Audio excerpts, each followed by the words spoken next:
This is Dr. Karen, and you are listening to the Facto Leaders podcast, where I help pediatric therapists become better leaders so they can make a bigger impact with their services.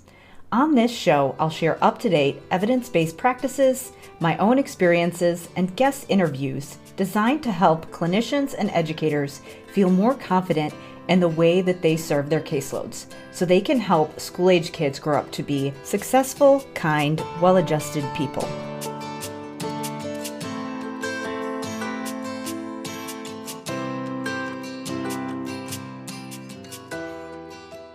Hey everybody, it's Dr. Karen, and welcome to episode 97 of the De Facto Leaders podcast. In this episode, I am excited to share an interview I did with Marva Mount, who is a speech-language pathologist who is currently working as a related services director for Imagine Learning. Marva is a nationally recognized speaker on issues regarding public school speech and language services. She's a published chapter author and has been awarded the Hall of Fame Award for outstanding contributions to the field of speech pathology by her state organization. And she is also a distinguished fellow in the National Academies of Practice and has served school-age populations from ages 3 to 22 for almost 40 years. So if you are a related service provider, speech pathologist, psychologist, social worker, or really anyone on the IEP team that is providing services for kids, and you want to know how to work more effectively with your team when it comes to communicating with leadership, as well as working with others on your team, you will find this interview very helpful.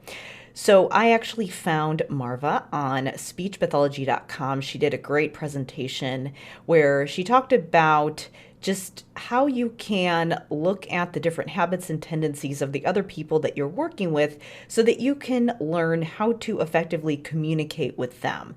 I think that a lot of times when we as practitioners get frustrated because we feel like we're not getting support, we aren't really sure how to advocate. And a lot of that comes down to effective communication and understanding the way that other people on your team like to receive information. So in this conversation, we do get into some of those personality profiles that are often used in organizations. The specific one that we talk about is the DISC profile. This is often used in corporate settings. I know that within the evidence-based practices community, there are differing opinions on the validity of personality assessments, specifically just the idea that, is our personality permanent? But regardless of that question, it is always helpful to recognize that other people on your team might like to do things a different way than you do, and just having that level of awareness and having tools to do it can be helpful from a practical sense. So I will link to that profile because we do mention that in the conversation. You can check the show notes to understand some of the different types that we reference in this interview. On the topic of collaboration and leadership, before we get going in the interview, I wanted to share a brand new guide that I just created. As I talk to more school leaders, it has become very apparent that many school-based mental health, behavior management, and social skills intervention neglect a set of essential skills, that skills being executive functioning. So this is obviously not the fault of the teachers or the therapists. Really, it's that the people who are supporting kids need accurate information and support in order to be able to support kids. So I aim to solve this problem with this free guide. So inside this free guide, you will learn how to improve students' social relationships and their ability to regulate their emotions, and how to do this when behavior management and social skills groups aren't working. I also talk about why talk therapy falls short for many kids with anxiety and what to do instead. I want to be clear that I am not making a blanket statement and saying that talk therapy is never appropriate, but I am saying when executive functioning issues are at play, talk therapy is not going to be an adequate solution. We need to have supports in context in order for that to be effective, and if we don't, those issues with anxiety that stem from executive functioning issues are not going to get better. In this guide, I also share how school clinicians can support mental health, resilience, and independence in kids, and how they can lead their teams in doing this, even if they aren't in a traditional leadership role. And I share in this guide what everyone's role is in supporting executive functioning, specifically in the school setting, but also across the board, because I do address how parents and students can play a role as well. So to download this free guide, you're going to want to go to drkarendudek-brannan.com /EF schools. Again, that's drkarendudek-brannan.com /EF schools. So now, please enjoy this interview with Marva Mount.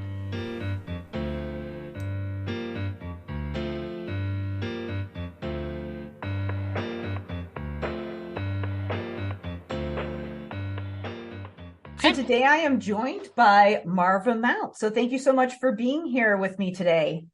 It's an honor to be with you. I'm excited. So I thought we could start off by having you tell us a little bit about yourself. So, what you do and how you got to where you are right now.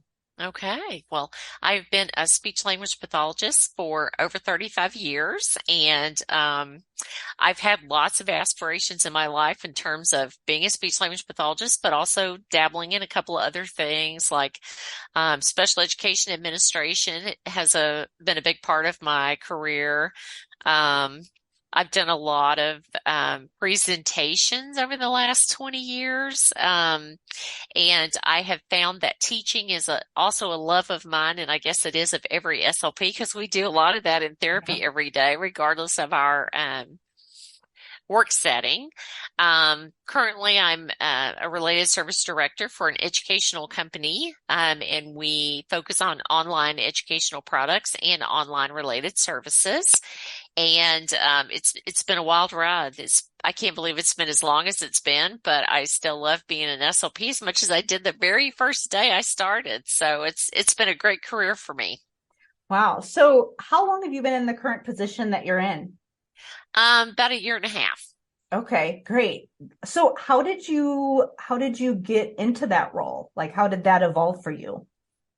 Well, I had done a lot of staffing, mentoring, kind of the whole gamut of trainings and mentorships and things like that for a number of years, almost 20 years. And I always like to keep my hand in things that I'm not as familiar with, and I always like to learn new skills. And when this position became known to me, I thought, well, let me investigate this and see what this would be like. And it turns out I had really great conversations with some individuals, people who have mentored me. I talked to quite a few of them.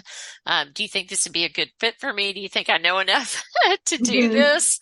And start an online program. And yeah, that's what landed me here. I love to do new things. I always like to be learning something different.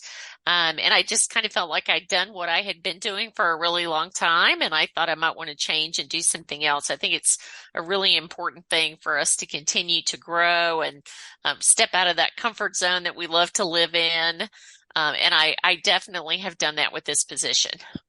So what do you actually do? I mean, if you were to kind of describe your job to someone. Okay. Well, when I came to work for this company, Imagine Learning, we only did educational products, and we did provide some online services in terms of tutoring, teachers to fill a teacher shortage. The district had that. But what we had heard from a lot of our district partners and other partners that we were in conversations with, we had heard through marketing research that there were lots of districts that were looking for some type of an online related service provider, and they really hadn't been able to find someone that worked well with their kind of I don't know what word I'm looking for. I'm having word finding problems. That sort of worked with their vision and alignment for their district. And because they knew of us and they knew that we did great work with educational products, they started suggesting that perhaps Imagine Learning might want to look at some related services, doing some of those things online. So the job was posted. I came on board. We put together an online platform. We decided what was important to us as a company in terms of meeting the needs of students. And we just developed the program and started it at the beginning of this school year. We did a couple of pilots last year across the United States, but primarily it's a brand new program for the company. It's a brand new program to me. And I've just been thrilled with the outcome, particularly student progress that we've been seeing. So it's been a great experience so far. So really it's about coordinating all of those related services for kids Correct. within Correct. districts. Correct. And adding to our repertoire of related services. We started with speech, and we're looking to branch out in a lot of other areas. Occupational therapy, some social emotional counseling, those types of services.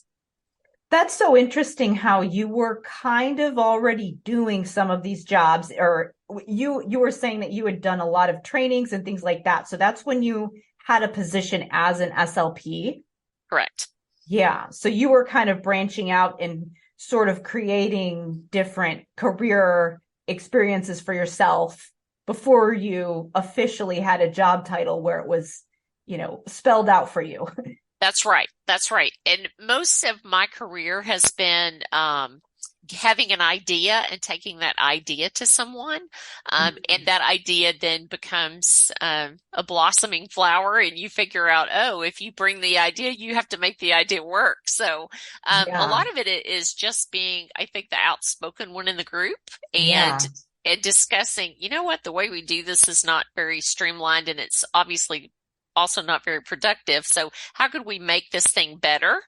And that's kind of what's led to a lot of the roles I've had in my lifetime.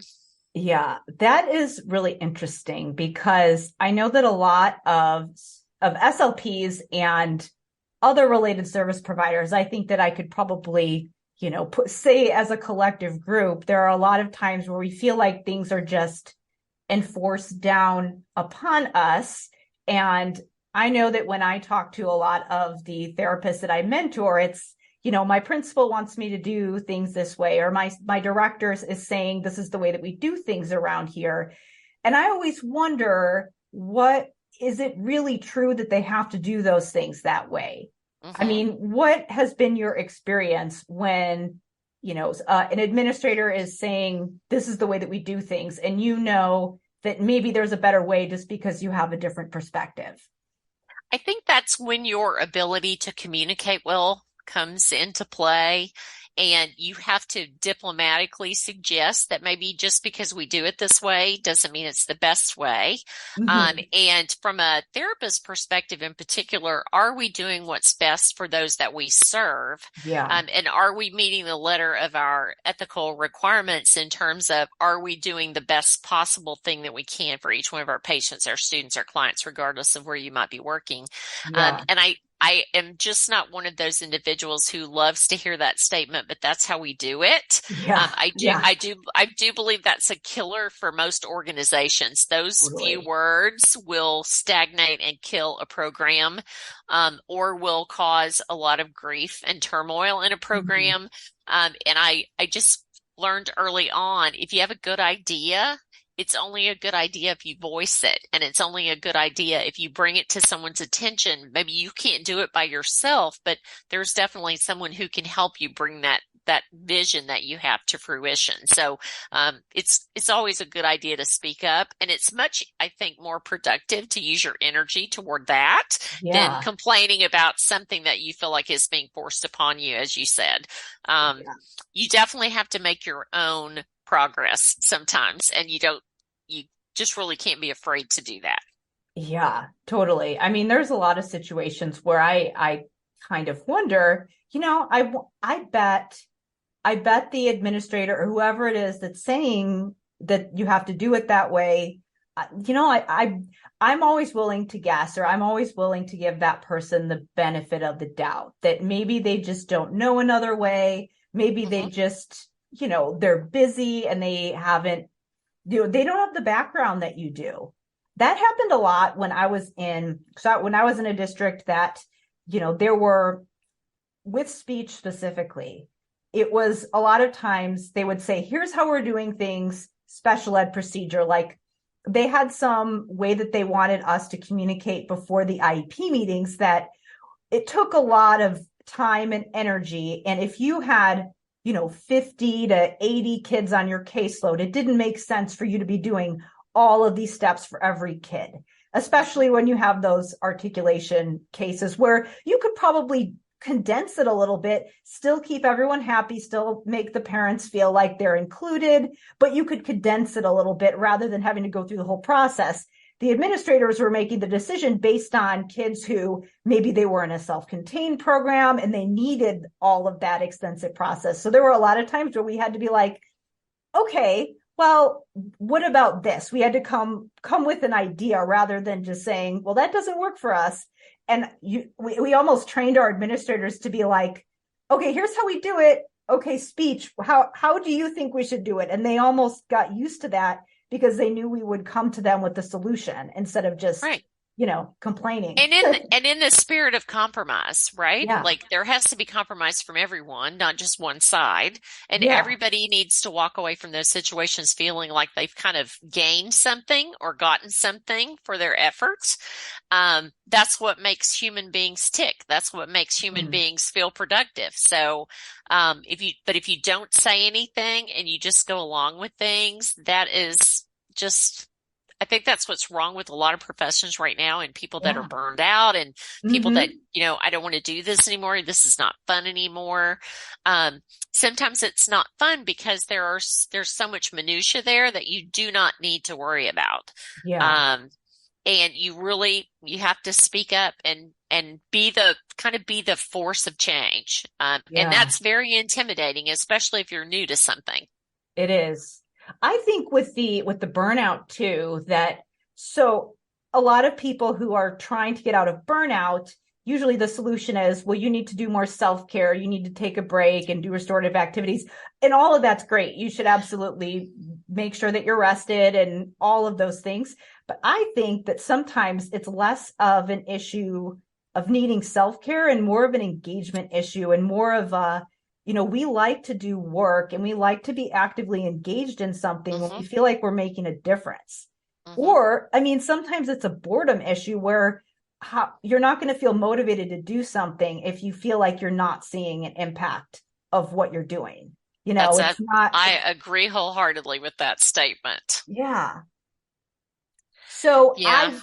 I want to get into some, Burnout can be fueled by pessimism too, a little bit. yeah. I mean, if you just find yourself in that perpetual moment of being a pessimist, there is nothing that can bring you out of that. Sometimes I Mhm. think that masquerades as burnout, but I don't really think that's what it is. Yeah. Yeah, totally. I mean, just switching the way that you think about things. I think that the way that you surround yourself with people, that can make a big difference too.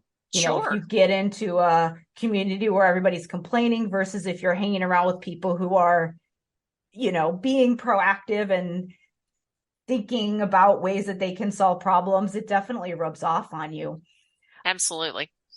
I wanted to get into some specific examples, but I'm just curious, as you have figured out how to present your ideas, what mistakes have you made and what has worked? Oh my goodness. Well, if I told you about every mistake I'd ever made, we would be here for a really long time. Yeah. I think the biggest mistake I've made in my choices sometimes is that I have a tendency to take things too personally, Mm. and I have a tendency to sort of retreat within myself instead of looking at a big picture. Um, and probably the majority of the mistakes I've made have been because of that I have been so focused on my own needs or my own feelings or Mhm. my own desires that I fail to see all parts of the equation. My successes have been when I have been able to stand outside of myself. And I think that that comes with age and experience. That's probably one of the only great things about gray hair is that you do learn those kind of things. But I think, what I've learned is that everybody has a great idea. And it's all in the presentation. It's how you actively listen. It's how you actively engage people in problem solving, and how you keep your own kind of social, emotional kind of things intact so that you don't overreact. Because we all know we can do a million things wonderfully, but we do that one thing that people are not really happy with, and that seems to be what people walk away thinking about us. So I think it's really important to see all sides of something and how things can be beneficial to everyone in a group, not just yourself. And like I said, I think that definitely comes with professional maturity and just aging. Things are less important to you. You're more patient, and you have a better understanding of others' feelings instead of just focusing on your own. Yeah. I think that what can be really challenging there for the, professionals, clinicians, and, everybody is that a lot of times they feel like they're advocating for their students, but to the person that they're talking to, it still kind of feels like they're advocating for themselves. So, an example is if you go to an administrator and it's like, I need this for my program for my students, they're thinking of it from the perspective of, I have 20 other things that somebody asked me to do today that's for their program. So yes, we get frustrated because it's about the students, but it doesn't necessarily come across that way to the person you're asking because they have so many different things that people are asking of them. They probably are used to people getting upset with them because they have to tell people no all the time. And so, yeah, like it feels like we're asking for someone else, but it doesn't necessarily come across that way. Right. And I do believe that you have to plan things well in order for things to work. I, as an administrator myself, for several years in a lot of different positions, I learned that it's a lot about the timing when you decide to talk to someone. Typically we tend to wait until we've kind of had it and we're done and we want to just go and just dump all of that on someone else because we're just over it. And I don't think that's a great idea. And I feel like, you can't just kind of take a moment here or a moment there. You have to sort of start with the end in mind and then work backward. Okay, think about what my big master plan is. Okay, think about what that is. Think about what that looks like. Think about what that would mean to your students. But don't start with, okay, well, they need this and this and this and this, because that kind of sounds like a laundry list of all the things you're unhappy about. But if you start with the end in mind, this is what I want to work toward, and these are the things that I think would help us get there. I think that's far more beneficial to everyone than just saying, you know what, here's a laundry list of things I need, take it or leave it. This is what has to happen in order for my kids to be successful. I don't think you win friends that way for the very reasons that you mentioned. They do have a lot of staff that demand things of them, and they have bosses too that they have to answer to. So going back to that big picture thing, you have to understand, okay, I'm a really small fish in a great big pond right here, but what can I do that will make the biggest wave in the water? And I do think that's figure out what you want out of this whole thing, start there and work backward. That's always worked really well for me. I think that's really interesting that you point out how they have a boss too, because we forget about that. Everybody thinks that the other person that's making the decision has all the power. I remember sitting in a meeting with, it was all the administrators in our district. We were a small district, so we could get a meeting with the superintendent and all the principals.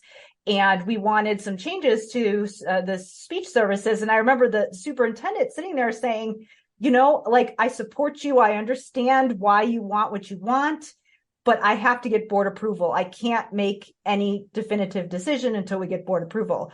Or even the administrator saying, going to my building principal saying, like, here's what I am wanting, and that her or him, whoever it was, saying, okay, I support you and I want to help you, but I have to go to the superintendent or the curriculum director, and then they have to get board approval. But then the board's thinking about what's the funding situation from the state. Like there's all these different levels that we forget about where it's, everybody has a boss. And everything runs downhill, right? Yeah. It all rolls downhill. And from your personal standpoint, how long it took you to have a conversation with that particular person that you're in front of. Yeah.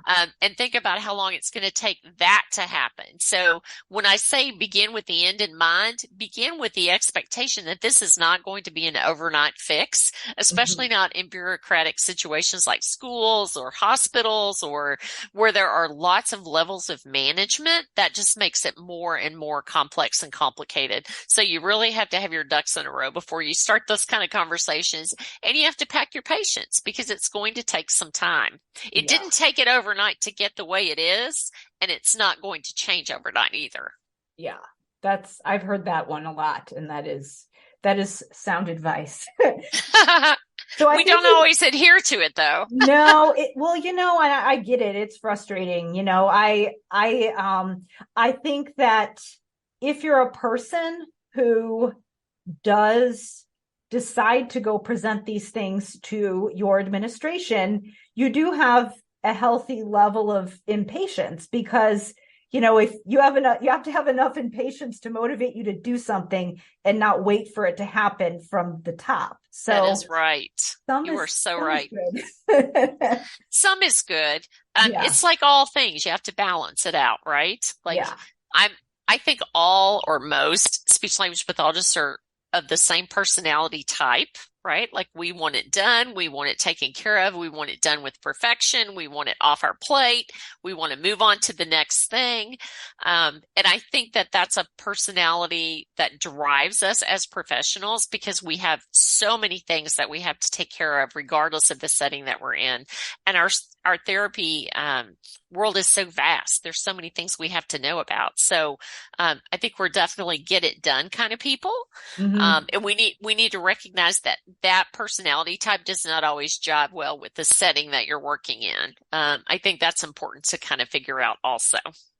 Yeah. I mean, that is sort of the, I guess, typical common profile. And I've seen that with other school service personnel as well. But I know that there's whole Facebook groups for introverted SLPs and, and I'm so glad to know them. I'm so glad to know them. And I'm also so glad to learn from them because there's so many things that they can offer that I need to understand and implement and incorporate in the things that I do.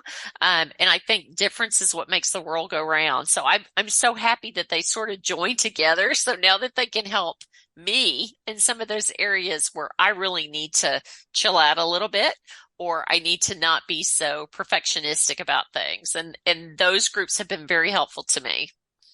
Yeah. I mean, I think anything and I want to get into this topic next, actually, but I know that among the evidence-based practice community, there's a lot of question about the concept of personality profiles. Like there's the DISC, there's the Big Five, there's the Myers-Briggs. And, there's the question as to, is that really a thing? Are they scientifically validated? But what I do think, and my impression of them is, okay, so maybe there's not learning styles, and maybe your personality isn't necessarily permanent, but we for sure know that people have different habits and tendencies. So at the very least, something like the DISC profile can show you where you are right now, even if it's not something that you can say, okay, this is, permanently what I am, and can also just help you to be a little bit more aware of the fact that somebody else that you might be working with might have different habits and tendencies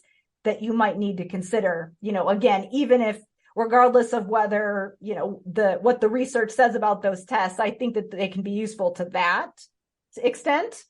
Well, Um, humans are so complex, right? yeah, So we all have many personalities within us, depending on the situation that we're in.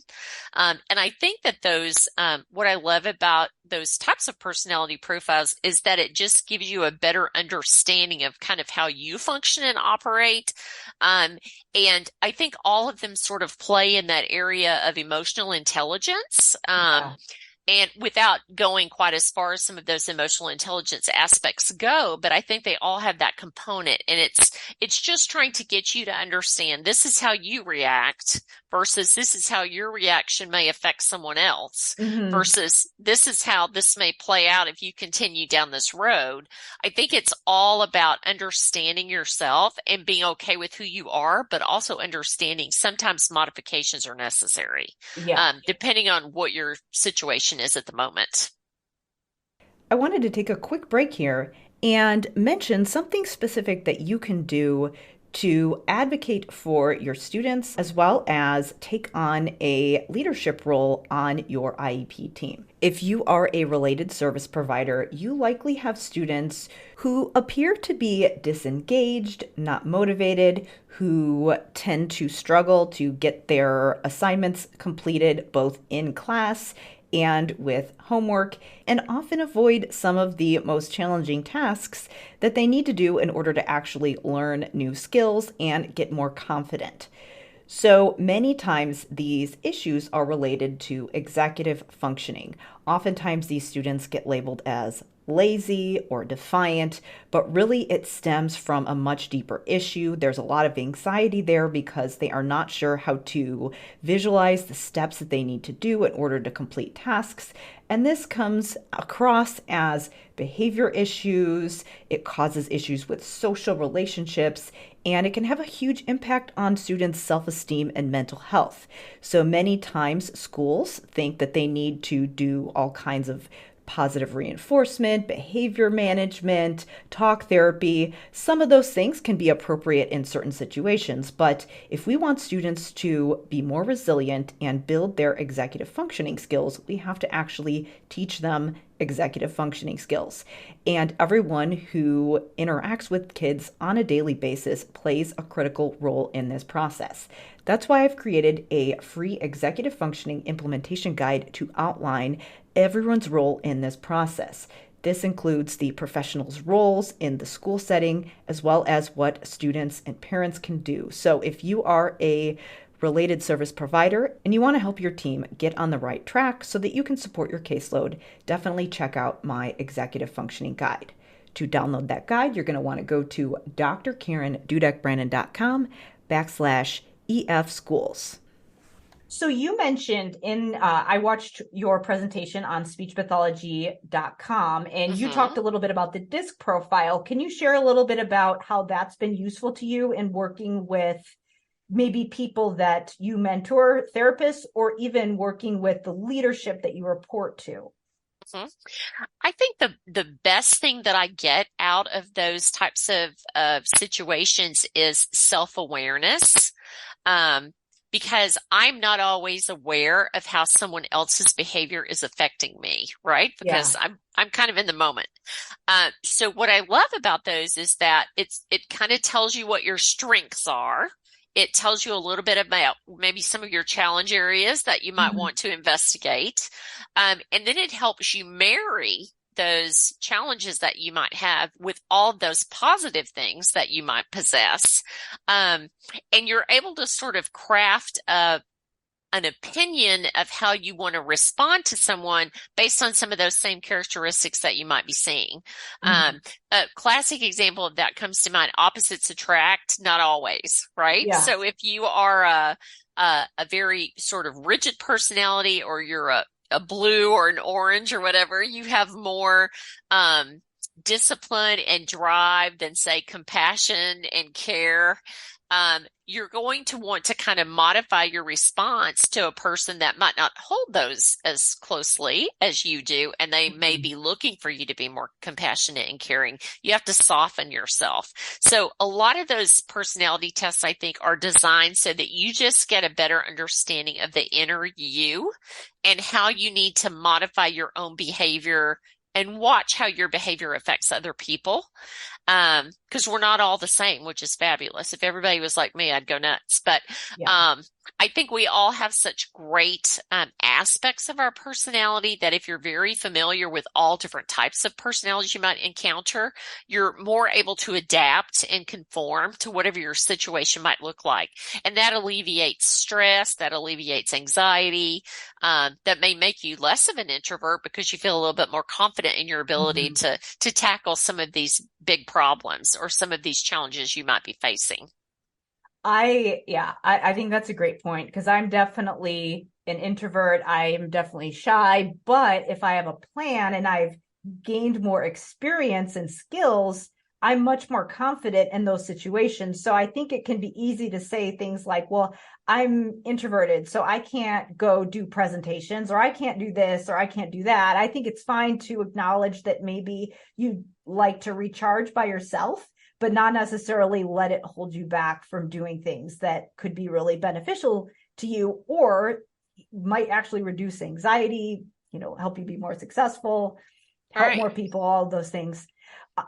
So when we're talking to leaders, and this is obviously a generalization, but probably a trend, I guess, that a lot of leaders tend to be D's on the DISC profile.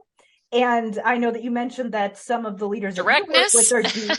Yes. And then sometimes people who are in more of a technical role, whether it be a clinical role, and I think that this happens in the corporate setting too, where there's, the directors and the managers, and then there's the people in the technical roles that are more about detail. What kind of challenges and experiences have you had in working with leadership that has more of a D profile? And can you explain what that is first before we get into? D's are direct to the point.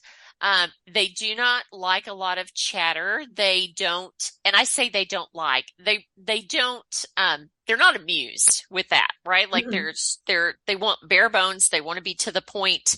And if you're a chatty Cathy, sometimes you might get off on the wrong foot with them because they feel like you're wasting time, or they feel like you might not be, serious enough about the conversation that you're having because they view this chatter and this excessive talking as just a waste of time. Like, let's get down to the brass tacks. Let's figure out what's happening. Let's figure out what you want.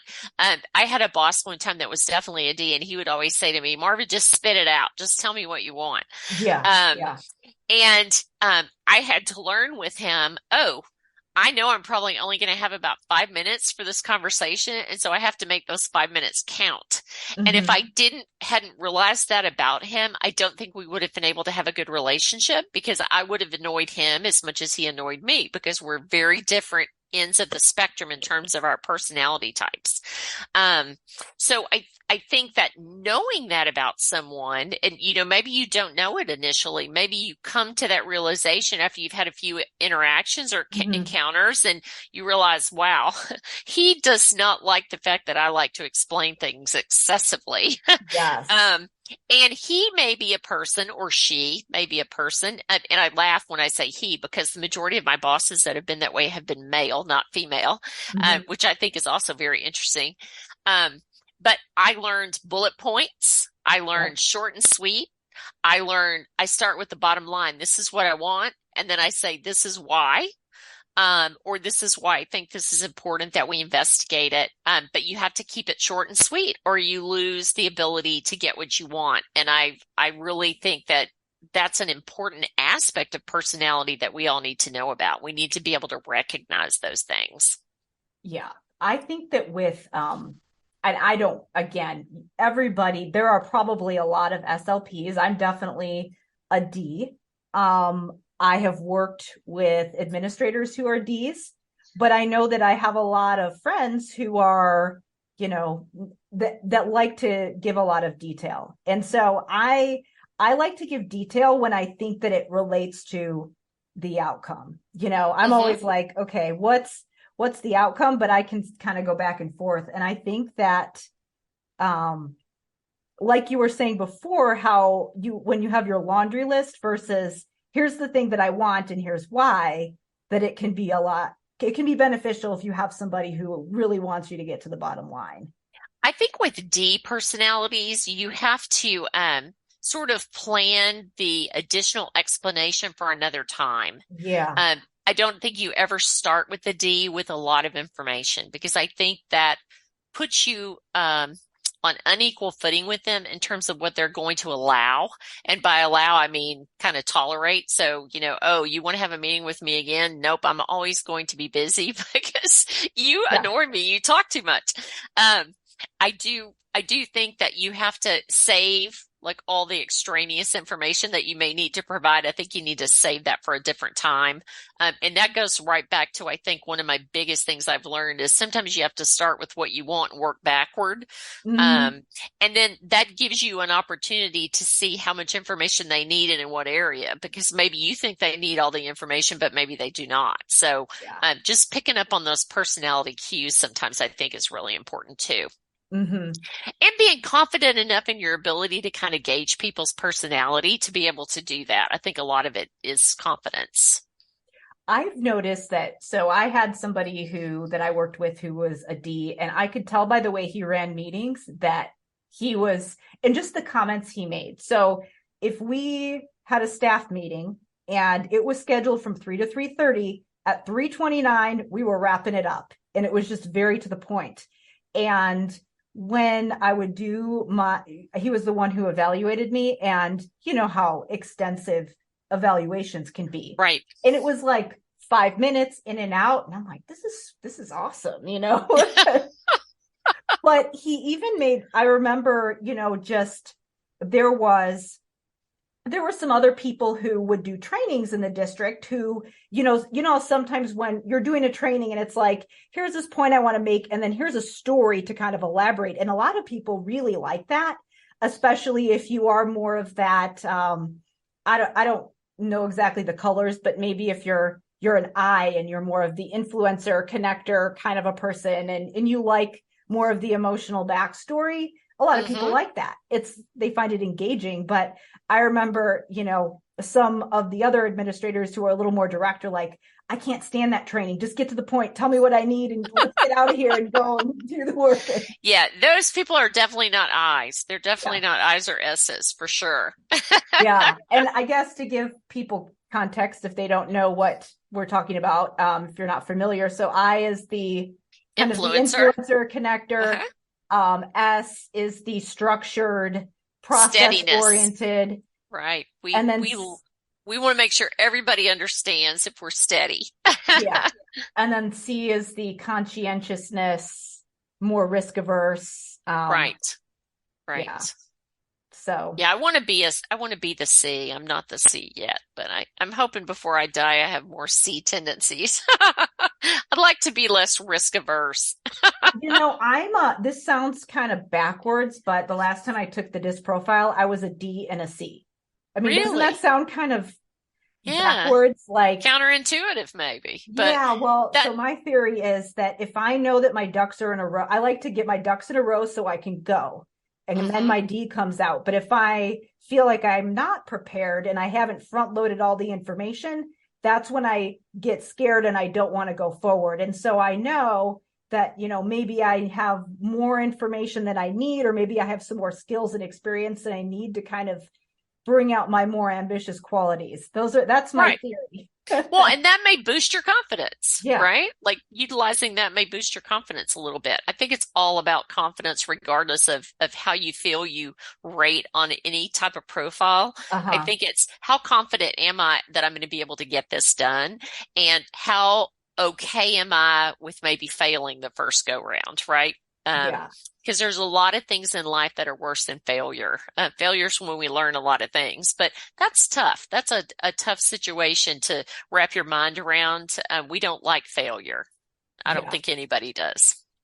Yeah. I mean, I think that is, it's good to know that I guess the origin of why you're holding back on certain things. I think that a lot of people are afraid of presenting their ideas, or they feel like they need to ask for permission, but maybe there's ways that they can try to present their ideas to other people that are less intimidating. Like maybe if going to the superintendent sounds really scary. Go to the special ed teacher that you already have a relationship with and try it with them. Absolutely. And then try it Absolutely. with, somebody who you don't know as well. And then maybe try your building principal and go from there. And then Hmm. you're still going to feel uncomfortable, but at least it's maybe, you know, jumping off the high dive instead of, jumping off a cliff or something. Well, the best advice I can give is discomfort never killed anyone. I mean, it really never did.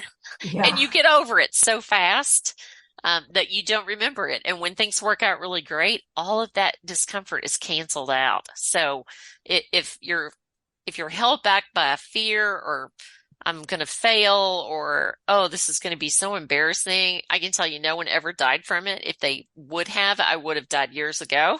Um, you just Yeah. you just have to sort of say, you know what? This is not the worst thing that ever happened to me. And I have those conversations with myself a lot, especially when I'm trying to do something that's pretty major. I always do what's the worst case scenario? What's the worst thing that Mhm. can happen? Um, well, I can get embarrassed probably, or, people will think I'm not very smart or whatever that is. It has not been my experience that people ever jump to, oh, she's not smart. It's like, okay, that was kind of not a good idea. She didn't do her homework. But I get over that, right? We all get over that. We don't have any residual effects from failure. Thank goodness. Well, I think the interesting thing is that we tend to think that when we ask for something, it's the biggest deal in the world, and other people just move on with their day and don't even think about it. Right, right. Yeah, it's not earth-shattering usually. It is to us, right? Yeah. Because it's something that's so important to us. That's another great thing to know about yourself, though. Okay, so you're going in, here's what you want at the end. What are you willing to compromise and receive? You're not always going to get it all. And another little trick I learned early on is go big, ask for a lot of things so that when you do get what you get, you don't feel like you lost. Hmm. Um, and that's kind of a good rule of thumb that you learn only with age, I think, is that sometimes, hey, just throw it all out there, see what they say. The worst they can say is no. And that's why I think it's really important. Plan it all the way to the end. See what the end looks like for you so that you know what you're willing to accept. Hmm. And sometimes you have to walk away with nothing and you have to figure out how to go back at it. So don't give up. Yeah. Sometimes that's the biggest thing. Don't give up. With the whole idea of trying to get a lot of things, I think the way that I've heard it framed is get the reps in or swing the bat every day or try it every day and know that the first 10 times you might not get anything, but just keep going with it. Or That's right. the other thing that I heard that was really helpful with the whole networking and asking for things or Hmm. just whatever it is, just drop the deposit and move on. Like do the thing Hmm. that you said you were going to do that's in your control and then move on without getting too emotional or attached to what the outcome might be of that just one thing that you're doing right there. Right. And be prepared to pivot. Have several different options available. And maybe don't present all those options because you need some negotiating power sometimes, I think. But Yeah. just understand that there's an array of options. It can't just be one thing because in all likelihood, you will not walk away with that one thing. You will Hmm. not. Yeah. So be very open to additional ways for a plan to play out. Hmm. Because they don't always play out the way we want them to. And there's usually a really good reason for that. We just don't know it at the time. And there might be another way that is acceptable, good enough, or maybe even better than what you thought. Exactly. Exactly. And that's why putting so many heads together is so much better than trying to tackle everything yourself because Hmm. your idea may spark something with the person that you're asking for. that particular thing from, they may have an idea that you never even thought about before. And that's why I love serving on committees of all kinds, state level, national level, because you'll have this idea and then that will prompt someone else to have another idea. And then before you're at the end of that committee meeting or whatever it is you're volunteering for, you have come up with such a great plan because there were so many great ideas that could be incorporated, not just one. So Yeah. I love that idea of being okay to throw things out there, even though yours may not be chosen. It may stimulate a lot of conversation that might come up with an even better plan.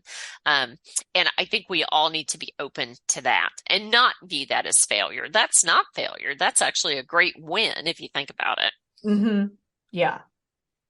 So you mentioned a bunch of different things. So speaking engagements and teaching, getting involved at committees at the state and national level. So what recommendations do you have for clinicians who want to get involved in some of those things? What are some places, or where are some places they can go to do that?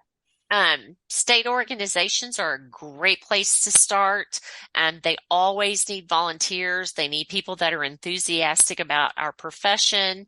They need people that are willing to give of their time. And I think as we go through the whole training process of being a speech language pathologist or audiologist, we have so many people that mentor us and so many people that we get such great benefit from. We need to kind of give that back, right? Mm-hmm. So Mm-hmm. if you're interested in doing something, start small. It doesn't have to be a great big thing. You don't have to chair a committee right off the bat. Just kind of start listening at the state level in terms of things that are going on. What are your state organizations' initiatives? And that's in everything, not just your state speech and language and hearing association agencies, but maybe you want to volunteer for the food bank, or maybe you want to volunteer Mm-hmm. for, something at your church or place of worship. But just kind of keep your ears open and talk to people and say, I'd really love to do this. Do you have any idea how I might get involved in that? Talk to mentors that you've had before, professors, other students in your programs. They all have great ideas in terms of maybe things that they've done that you might like to try.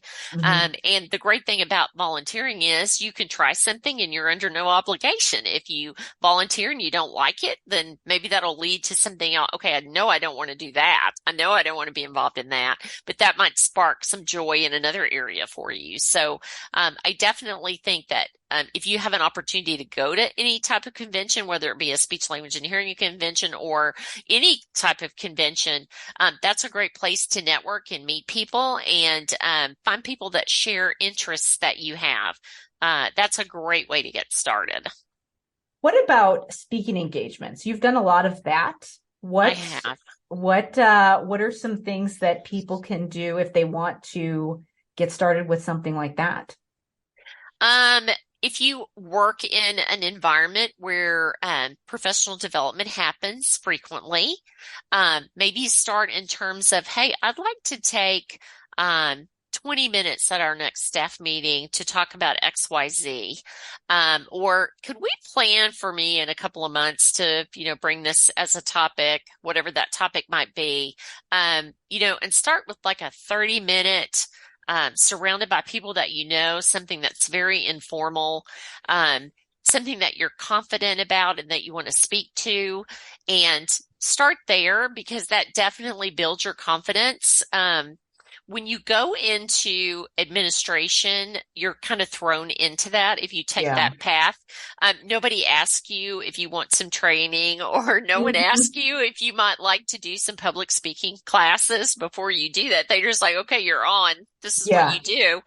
I don't recommend that necessarily, unless you're really good at constructive criticism. But I do think, just in your friend groups, or, maybe you're in a book club and you want to take that on. You want to take that position of authority at that one particular meeting, and I want to lead the discussion. Anything that can give you confidence in front of other people. And it's always a great idea to start with people that you know well and that will be kind Yeah. and it definitely give you constructive criticism, so that you can get better at that. But I think we're all capable trouble of doing public speaking, that's one of those areas like you spoke about earlier where I may never feel completely confident doing it. Mm-hmm. But I do think it's something that is very, I think it can pump up your ego a little bit sometimes. I think it Mm-hmm. can be one of those things that's so scary that you don't really want to think about doing it. But once you've done it once or twice, you think, that was great. I did great. Or that wasn't so great, but now I want to do it again because I want to perfect some of these things. But start small. I think everything starts small and then grows into something much bigger. And it may, whatever you're tackling, if it's public speaking, it may be something that you never want to do again. I did it once so I could prove to myself that I wanted to do it, and I don't want to do it ever again. And that's okay. It's all Mm-hmm. right if that's what the outcome of that is. But I think everybody owes it to themselves to try those types of things. Yeah, for sure. Public speaking is definitely, what is it? Is that statistic true that people fear it more than death? I don't know. I feel Well, like and I've heard that before. I don't know if that's true. I heard that a lot, and I can tell you that even in small groups when I first started, I would get so nervous that I would think I would hyperventilate and fall over. I would sweat. It would just be Mhm. horrible. And then, and that was with very small groups, and now I present to, thousands of people at a time. And it still has the same effect on me for the first minute or two until I kind of get the lay of the land. But I do believe that there was a time or two when I first started doing it, I probably could have died. I felt like I could anyway. Yeah, It's very overwhelming. It it really is is. overwhelming. Yeah, I mean, and I've done it a hand, I have taught college courses, and then you at Right. least get used to the group of people that you're presenting to. But I agree, there's certain things that you might always get nervous, but maybe you get it to the point where you at least have the past experience of knowing that it was worth it and that you got through it. And Right. maybe And you I just did accept that. it. I did that, right? And there's so many things in our profession that require us to do that. I mean, if you want to go on and do your dissertation, I mean, you have to Mhm. defend that. You have to talk in front of people. And it's just always something that if you're going to be a good communicator, I think you need to have that skill. So, anytime you can practice, I think that's a good idea. Yeah. I think most communities have, Toastmasters or, a lot of, if you live in a decent sized community, there's things like that as well. Well, and think about all that we do in terms of presentations to our patients or presentations to our Hmm. patients' families, or just going over evaluation information with a few people. Hmm. Or if you work in a medical setting and you have to be on for rounds and you have to be able to speak to your patients' needs and challenges, and you really need to do that because I think if you're not confident in what you're saying in those types of situations, you may not be taken seriously. Yeah. So I think it's a skill we all need in this profession because there's so many opportunities that we have to speak up and that we have to talk in front of people that we might not know. Um, so I think it's a good skill to have, especially in this profession. Hmm. Yeah, definitely. So I wanted this is kind of a good place to wrap up. Okay. So where can people go to connect with you or learn more about where they can see your presentations? Well, I have presentations on speechpathology.com, and I do a lot of school district presentations across the United States. So I might see you if you work in a school. Hmm. But I'm working currently on a website for myself, and I'm not technologically inclined, and so I've always been a little scared to do that. But several people have said recently to me, you need to get over it. That's one of my things that I need Uh-huh. to get over. And so I'm working on a website that will come out shortly, but they can definitely find me on LinkedIn. They can find me on all social media platforms. Um, yeah. Or just, look me up on ASHA website, or I live in Texas, and I'm also on the Texas Speech Language and Hearing Association website because I do a lot of presentations for them too. So hopefully I can connect with a lot of people, and you have given me an incentive to make sure that I get this website going. Great. So yeah, so Yeah. meeting you has given me confidence to do that. So thank you. You're welcome. And we will, in the show notes, link to all of those things. And if your website is not live when the episode airs, I can always update it later. So I'll Perfect. share all of Thank your you. profiles and some of the things that you've mentioned in the show notes so people can connect with Okay. you. So thank you so much Perfect. for being here with me today.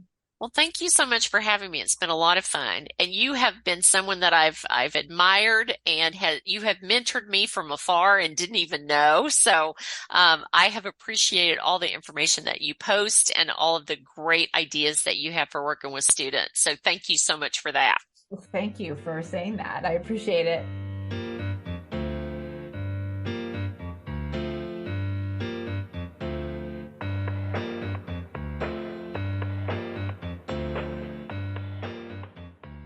Before we wrap up, I wanted to remind you to check the show notes for all of the links to the resources that were mentioned in this episode, including all of Marva's contact information and including the links to the executive functioning implementation guide that I mentioned earlier. We talked a lot in this interview about how you can go about communicating and advocating for your caseload, for the support that you need.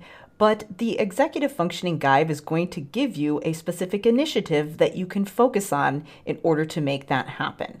Again, to download that guide, you're going to want to go to drkarendudek-brannan.com/EF schools. Before we wrap up, I wanted to remind you that I am always looking for amazing guests who have shown some type of leadership when it comes to supporting kids. This could be someone in a clinical role, it could be someone who is doing something great in their community, and I cannot emphasize enough that you do not need to have an official leadership role. It's not about your job title, it's about what you do and how you show up to support the students that you serve. So if you know someone who you think would be a great guest, please email me at talktome@drkarenspeech.com. Or if you would like to be a guest on the show, you can email me as well. And then finally, if you would like me to be a guest on your show or do a presentation for your organization, you can email me at that email address as well. Again, that's talktome@drkarenspeech.com. For now, we will wrap up, but thank you so much for listening, and I will see you in the next episode.